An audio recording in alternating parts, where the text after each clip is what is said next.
Welcome to the FM Talent Blueprint, the podcast where career goals get real and the job market gets decoded. Brought to you by FM Talent and hosted by CEO Dawn Hendrix. This show dives into career coaching, workforce insights, and everything professionals need to stand out in today's ever-changing world of work. From landing federal gigs to leveling up your resume, this is your space for real strategies, expert tips, and career confidence. So plug in, power up, and let's build your blueprint for success.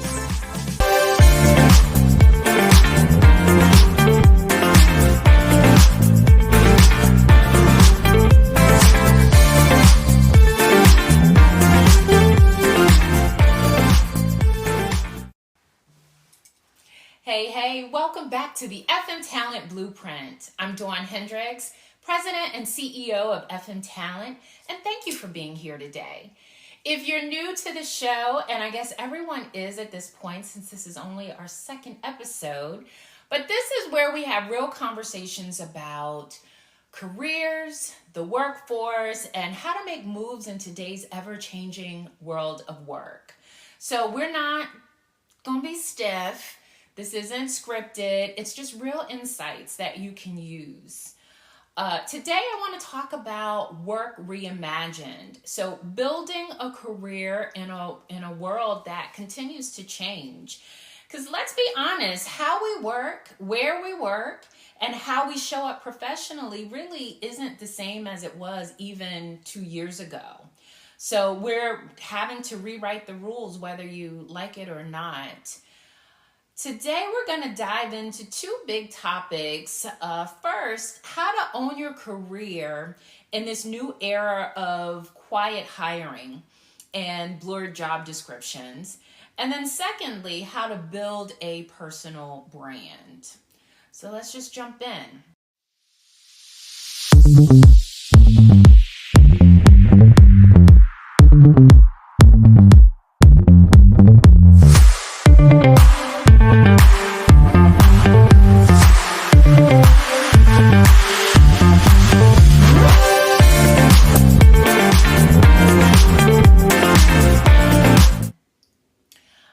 So here's the thing. Back in the day, your job title meant something concrete and solid. So if you were a project manager, you were doing project management. If you were an HR coordinator, you were doing administrative HR work. But now with layoffs and budget cuts, this new thing keeps creeping up, quiet hiring. And so now job roles are becoming a lot more fluid. So you're starting off being hired into one role, but it's really evolving into something different. So I'll create a hypothetical example to make the point. We'll have an employee, we'll call her Lisa. And Lisa got hired as a marketing analyst. But after a few months, Lisa's manager ended up leaving. And Lisa's role began to evolve and morph into taking on some of those managerial responsibilities that were left behind from her previous boss. The company decided that they weren't going to hold off replacing Lisa's boss and filled the gap internally without increasing any headcount. And guess what? This meant for Lisa. So she has no new title, no new pay, and more work. And I'm really seeing a lot of this happening right now where companies are deciding to fill these gaps from within without posting new jobs, and they're expanding the current duties and responsibilities. And as I think about it, I do believe that this can really work in your favor if you're smart about it.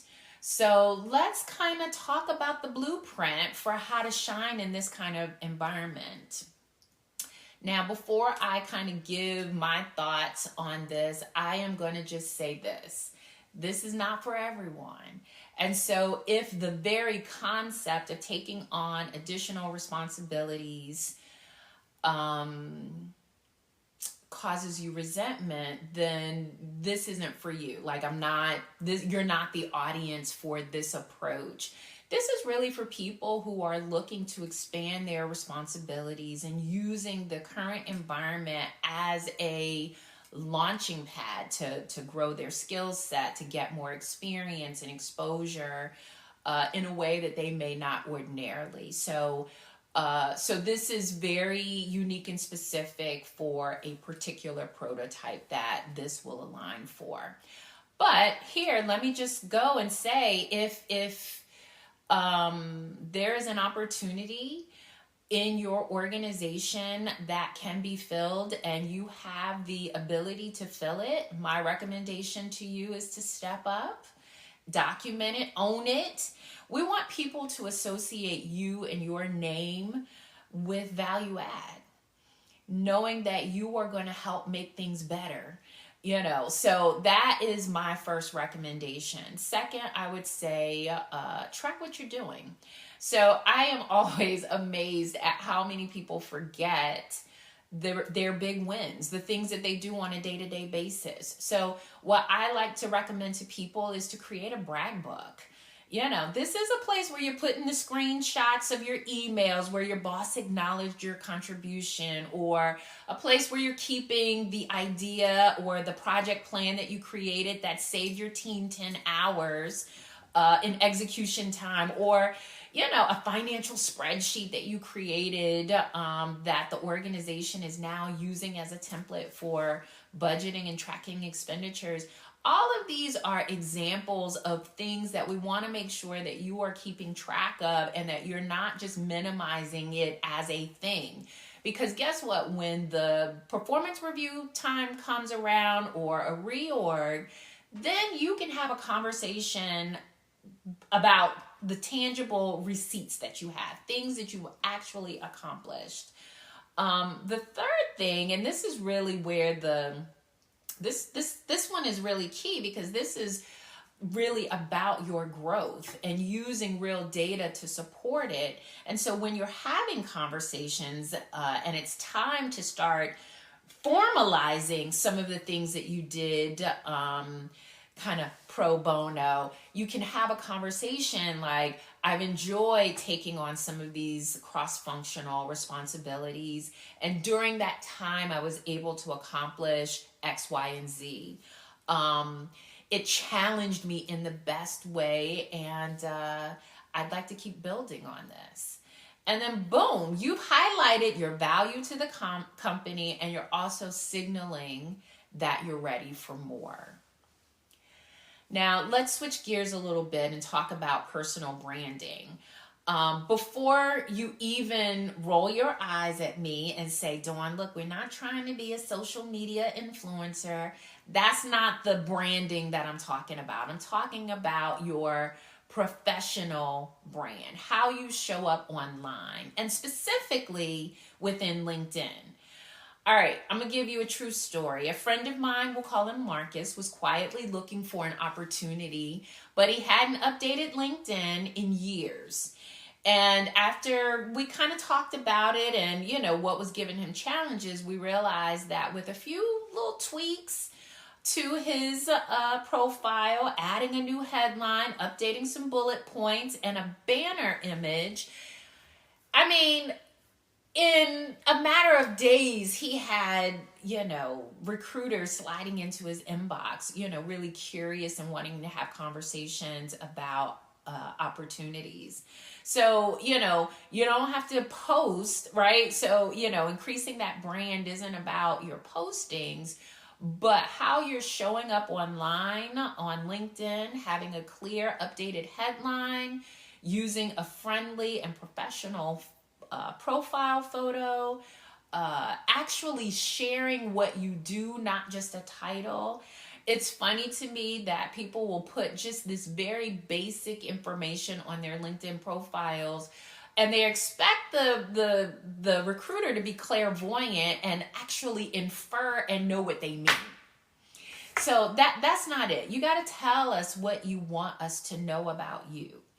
And then my final recommendation on this is to sprinkle in some tips or industry insights, I think this is a great way to show that you're knowledgeable about what's going on in the market. I think of, not having your LinkedIn profile up to date. It's kind of like showing up to a networking event.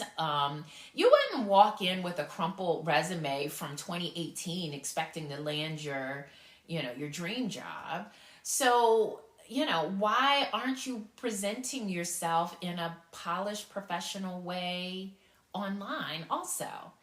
I mean, it almost makes me feel like you're not that serious about your career in 2025, because we know digital branding and people are using social media as a mechanism and a way for hiring. So it really, really is important to make sure that you're paying attention to those types of things as well.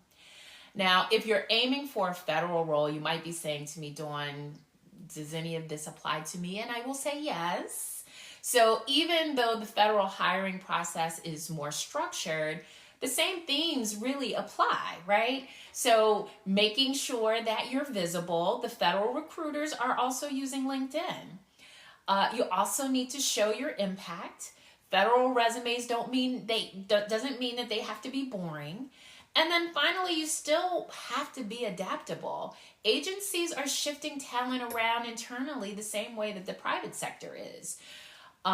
So all of the things that we talked about, I think are applicable regardless of the industry or the sector that you're working. One thing that just came to mind is if you're in a term or contract role. I always recommend that people try, approach this as a try before you buy, or like a live audition, because how you perform today really affects whether or not you'll get extended, or what you actually want is converted into a full-time role. All right, so the workplace, as we've talked about it, is very confusing right now. Titles are becoming more and more blurry. Job descriptions are getting more and more vague. And sometimes it even feels like nobody's driving the bus. But here's what I know for sure. The people who are being intentional, who are speaking up, who are building their brand, who are treating their careers like something worth investing in, these are the ones that are continuing to move forward, and even despite how the landscape and environment keeps changing. So if you're listening today and you're thinking, all right, I'm ready, I want to do something, I am recommending that you start small. You can update your LinkedIn profile with minimal effort. One of the other things I would recommend is start that brag book. Start tracking your accomplishments in a way that you can refer to when the right time comes. And then also ask for those coffees or, chats with folks inside your organization. This is a great way to glean information from others, and then also to share the information that you want to share with them around the things that you're doing and the accomplishments and the value that you're adding. So this is a way to be seen. All right. I'm always going to give that shameless plug. So if you need help with any of the things that we talked about today, you know that FM Talent is here to help with whether it's with your resumes, with career coaching, and even with your LinkedIn profiles. And then finally, and most importantly, finding the right opportunities. FM Talent can absolutely assist you in all of those areas. You can find us online at www.fmtalent.com.